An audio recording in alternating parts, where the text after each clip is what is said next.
ഗുരുക്കളെ ഒന്നും കൂടി വരിക, പിടിച്ചിട്ട് കിട്ടുന്നില്ലേ?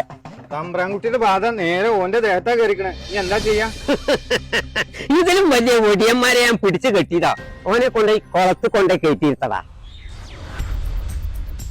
ഇതോ ഹിതം ധാരീസ്വമധ്യമക്തവ്യാപക ഇവിടെ കയറ്റിയിരുത്തടായി കാത്തിരിക്കാൻ.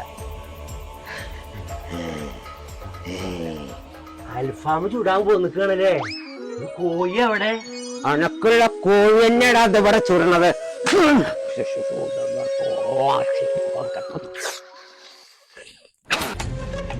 ഇവന്റെ ശരീരത്തിൽ കയറിയിരിക്കുന്ന ആത്മാവേ ഒഴിഞ്ഞു പോകാൻ നിനക്ക് എന്താണ് വേണ്ടത്? 50 കൊല്ലം മുമ്പ് ഞാനിവിടെ പണിയെടുത്തിട്ട് 2 മാസത്തെ കൂലി തരാതെ പട്ടിണി കിട്ടുന്ന കൊന്നില്ല ഈ തമ്പ്രാക്കന്മാര്. ആ കൂലിയും അതിന്റെ പലിശയും തരാതെ ഞാൻ ഈ കളം മുട്ടി ഇവിടുന്ന് പോവില്ല. എടാ പാരസ, നിങ്ങളെ തമ്പ്രാന്മാര് കഴിഞ്ഞ പ്രാവശ്യം ചെയ്ത ക്രൂരകൃത്യങ്ങളാണ് ഇവരുടെ മേല് ബാധ എന്ന് കൂടിക്കണം. അറിയാങ്ങൾക്ക് ഇവിടുത്തെ തമ്പ്രാൻകുട്ടിയുടെ ദേഹത്തും ആ ബാധയാണ് കയറിയിരുന്നത്. അധ്വാനിച്ചവന് കൂലി കൊടുക്കാഞ്ഞാൽ ഇതിലും വലിയ ബാധ വരും. ഒഴിയാ ബാധ. മര്യാദക്ക് ആ 2 മാസം കൂലിയോട് കൊടുക്ക്.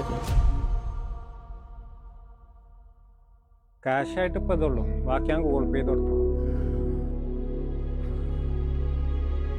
ഗൂഗിൾ പേ ചെയ്യണതൊക്കെ ശരിയാണ്, പക്ഷെ എനിക്ക് ആ ശബ്ദമാണ് കേൾക്കണം. ഗൂഗിൾ പേന്റെ ശബ്ദം എനിക്ക് കേൾക്കണം.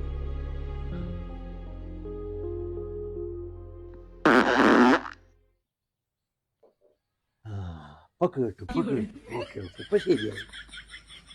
അല്ല, ഇപ്പൊ കേട്ടത് ഗൂഗിൾ പേന്റെ സൗണ്ട് തന്നെ? ഒക്കെ ഡിജിറ്റൽ ശബ്ദല്ലേ? അനക്ക് 100 കാലത്തെ പൈസ കിട്ടാണ്ടെന്ന് പറഞ്ഞിട്ടേ അത് കയറ്റിക്കുമേത്ത് പോയിട്ട്